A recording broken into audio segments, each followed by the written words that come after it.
जय श्री गणेश। नमस्कार भक्तों, आप सभी का स्वागत है हमारे चैनल धर्म रहस्य में। आज की इस पावन कथा में हम जानेंगे संकष्टी चतुर्थी व्रत का महत्व, भगवान श्री गणेश के प्राकट्य की कथा, चंद्रमा को दिए गए श्राप की कथा, एक निर्धन ब्राह्मण की कथा तथा इस व्रत से मिलने वाले पुण्य और फलों के बारे में। शास्त्रों में कहा गया है कि जो व्यक्ति श्रद्धा और विश्वास से संकष्टी चतुर्थी का व्रत करता है, उसके जीवन के बड़े से बड़े संकट भी दूर हो जाते हैं। भगवान गणेश बुद्धि, विवेक, धन, यश और सफलता प्रदान करते हैं। तो आइए भक्ति भाव से कथा का शुभारंभ करते हैं। बोलिए गणपति बप्पा मोरिया। गणेश जी के जन्म की कथा से हम प्रारंभ करते हैं। एक बार माता पार्वती कैलाश पर्वत पर स्नान करने जा रही थी। उन्होंने अपने शरीर के उपटन से एक सुंदर बालक बनाया और उसमें प्राण फूंक दिए। माता ने उस बालक से कहा, पुत्र, मैं स्नान करने जा रही हूँ, जब तक मैं वापस ना आऊँ किसी को भी भीतर मत आने देना। बालक ने आज्ञा स्वीकार कर ली। कुछ समय बाद भगवान शिव वहां पहुंचे। उन्होंने भीतर जाने का प्रयास किया, किंतु नन्हे बालक ने उन्हें रोक दिया। भगवान शिव ने कहा, मैं इस भवन का स्वामी हूँ। लेकिन बालक ने उत्तर दिया, मेरी माता की आज्ञा के बिना कोई भी अंदर नहीं जा सकता। यह सुनकर शिव गणों ने बालक को हटाने का खूब प्रयास किया, लेकिन वे सफल नहीं हुए। अंततः भगवान शिव ने अपना त्रिशूल चलाया और बालक का सिर धड़ से अलग कर दिया। जब माता पार्वती ने यह देखा तो वे अत्यंत क्रोधित हो गई।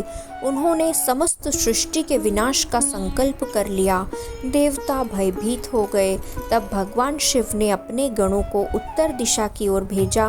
उन्हें सबसे पहले हाथी का एक शिशु मिला। उसका सर लाकर बालक के धड़ से जोड़ दिया गया।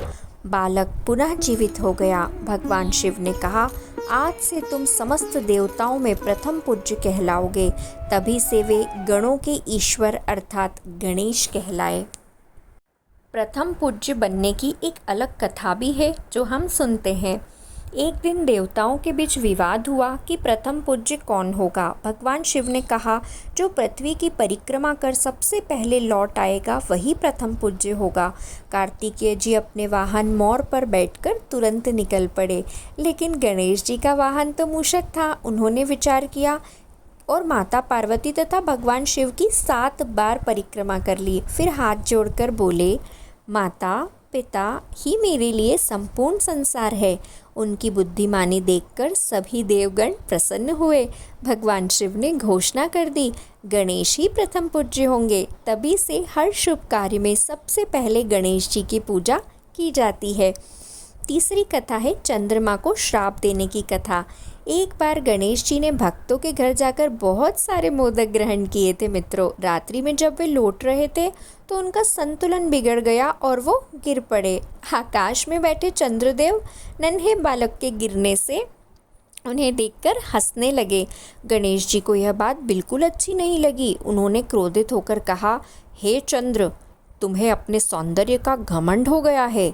आज से जो तुम्हें देखेगा उस पर झूठा कलंक लगेगा। चंद्रदेव बेचारे घबरा गए। उन्होंने प्रभु से क्षमा मांगी। देवताओं ने भी गणेश जी से प्रार्थना की। तब गणेश जी ने कहा, चतुर्थी के दिन तुम्हारे दर्शन से दोष उत्पन्न होगा, लेकिन श्रद्धा से मेरा स्मरण करने वालों को कोई हानि नहीं होगी। इसी कारण चतुर्थी तिथि पर चंद्र दर्शन के संबंध में विशेष नियम बताए गए हैं। अब हम सुनेंगे निर्धन ब्राह्मण की कथा। प्राचीन समय में एक निर्धन ब्राह्मण रहता था। वह अत्यंत धार्मिक था, लेकिन उसके घर में भोजन की व्यवस्था नहीं हो पाती थी। एक दिन वह दुखी होकर वन की ओर चला गया। वहाँ उसे एक महान ऋषि मिले। ऋषि ने कहा, वत्स, तुम इतने दुखी क्यों हो? ब्राह्मण ने अपनी गरीबी का कारण बताया। ऋषि ने कहा, संकष्टी चतुर्थी का व्रत करो, भगवान गणेश तुम्हारे सभी कष्ट दूर करेंगे। ब्राह्मण ने पूरी श्रद्धा से व्रत करना प्रारंभ किया। वह प्रातः स्नान करता, गणेश जी की पूजा करता, दुर्वा अर्पित करता और दिन भर उपवास रखता। रात्रि में चंद्र दर्शन के बाद व्रत पूर्ण करता। कुछ महीनों बाद उसके जीवन में परिवर्तन आने लगा। जहाँ पहले अभाव था वहाँ समृद्धि आने लगी। लोग उसका सम्मान करने लगे। उसके घर में सुख शांति का वास हो गया। ब्राह्मण ने समझ लिया कि यह सब गणेश जी की ही कृपा है। उसने जीवन भर यह व्रत जारी रखा। कहा जाता है कि उसके बाद उसके परिवार में कभी भी दरिद्रता नहीं आई। मित्रों, अब हम जानेंगे कि संकष्टी चतुर्थी के व्रत का क्या महत्व है। शास्त्रों के अनुसार संतान प्राप्ति की इच्छा पूर्ण होती है, विवाह में आ रही बाधाएं दूर होती है, धन संबंधी समस्याएं कम होती है, व्यापार और नौकरी में सफलता मिलती है, रोग और कष्ट दूर होते हैं, परिवार में सुख शांति बनी रहती है।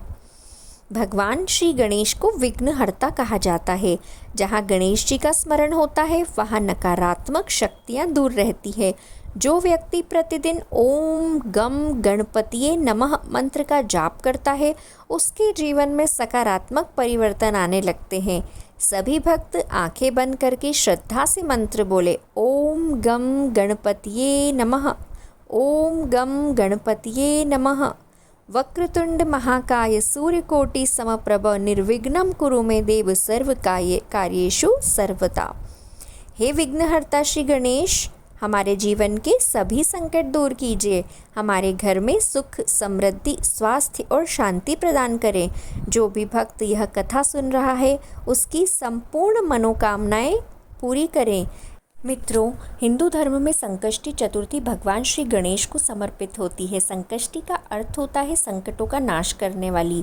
मान्यता है कि इस दिन श्रद्धापूर्वक व्रत और पूजा करने से भगवान गणेश भक्तों के सभी विघ्न दूर करते हैं तथा सुख समृद्धि और सफलता का आशीर्वाद प्रदान करते हैं। व्रत की तैयारी के लिए आप संकष्टी चतुर्थी के दिन सुबह ब्रह्म मुहूर्त में उठें, स्नान आदि से निवृत्त होकर स्वच्छ वस्त्र धारण करें, पूजा स्थान को साफ करें और एक चौकी पर लाल या पीला वस्त्र बिछाएं। उस पर भगवान गणेश जी की मूर्ति या चित्र स्थापित करें। पूजा सामग्री: भगवान गणेश की मूर्ति या चित्र, लाल या पीला वस्त्र, रोली, कुमकुम, अक्षत यानी चावल, दुर्वा, लाल पुष्प, धूप और दीप, मोदक या लड्डू, नारियल, फल, पंचामृत, कलश और जल।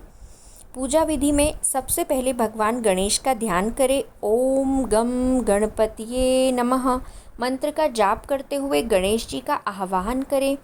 इसके बाद गणेश जी को जल अर्पित करें, रोली, अक्षत और पुष्प अर्पित करें। भगवान गणेश को दुर्वा अवश्य चढ़ाएं क्योंकि आपको पता ही है कि दुर्वा उन्हें अत्यंत प्रिय है। इसके बाद धूप और दीप प्रज्वलित करें, मोदक, लड्डू और फल का भोग लगाएं। अब गणेश जी की आरती करें। कम से कम 108 बार इस मंत्र का जाप करें। ओम गम गणपतिये नमः या वक्रतुंड महाकाय सूर्यकोटि समप्रभ निर्विघ्नं कुरु मे देव सर्व कार्येषु सर्वदा।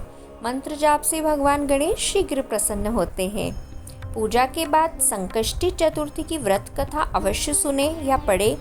शास्त्रों के अनुसार कथा के बिना व्रत अधूरा माना जाता है। कथा श्रवण से व्रत का पूर्ण फल प्राप्त होता है। अब हम बात करेंगे चंद्र दर्शन का महत्व। संकष्टी चतुर्थी का व्रत चंद्रमा के दर्शन के बाद ही पूर्ण माना जाता है। रात्रि में चंद्रमा निकलने पर उन्हें अर्घ्य दें। जल में अक्षत और पुष्प डालकर चंद्रदेव को अर्पित करें। इसके बाद भगवान गणेश को प्रणाम करें और व्रत का पारण करें। विशेष उपायों में यदि नौकरी में बाधा आ रही हो तो गणेश जी को 21 दुर्वा अर्पित करें। यदि आर्थिक समस्या हो तो गणेश जी को गुड़ और घी का भोग लगाएं। यदि विवाह में विलंब हो रहा हो तो गणेश जी को सिंदूर अर्पित करें। यदि घर में कलह हो तो गणेश अथर्व शीर्ष का पाठ अवश्य करें। व्रत के नियम में है किसी का अपमान न करें, झूठ बोलने से बचें, क्रोध न करें, सात्विक भोजन ग्रहण करें, लहसुन प्याज का सेवन न करें, मन वचन और कर्म से पवित्र रहें। दोस्तों, यदि आप सभी भगवान गणेश की कृपा पाना चाहते हैं तो श्रद्धा और विश्वास के साथ संकष्टी चतुर्थी का व्रत अवश्य करें। वीडियो पसंद आए तो लाइक करें, शेयर करें और चैनल को सब्सक्राइब करना ना भूलें। गणपति बप्पा मोरया, मंगल मूर्ति मोरया। कमेंट में ओम गम गणपतिये नमः ज़रूर लिखें। तो भक्तों, आज की संकष्टी चतुर्थी व्रत पूजा विधि और महिमा यहीं समाप्त होती है। भगवान श्री गणेश आपके जीवन की सभी विघ्नों को दूर करें, सुख समृद्धि तथा सफलता का आपको आशीर्वाद प्रदान करें। यदि आपको यह जानकारी पसंद आई है तो अपने परिवार और मित्रों के साथ शेयर करें और ऐसे ही धर्म, व्रत, त्योहार और पूजा पाठ से जुड़ी महत्वपूर्ण जानकारियों के लिए हमारे चैनल धर्म रहस्य को सब्सक्राइब करना बिल्कुल न भूलें। कमेंट बॉक्स में गणपति बाप्पा मोरया अवश्य लिखें ताकि भगवान गणेश की कृपा आप सभी पर बनी रहे।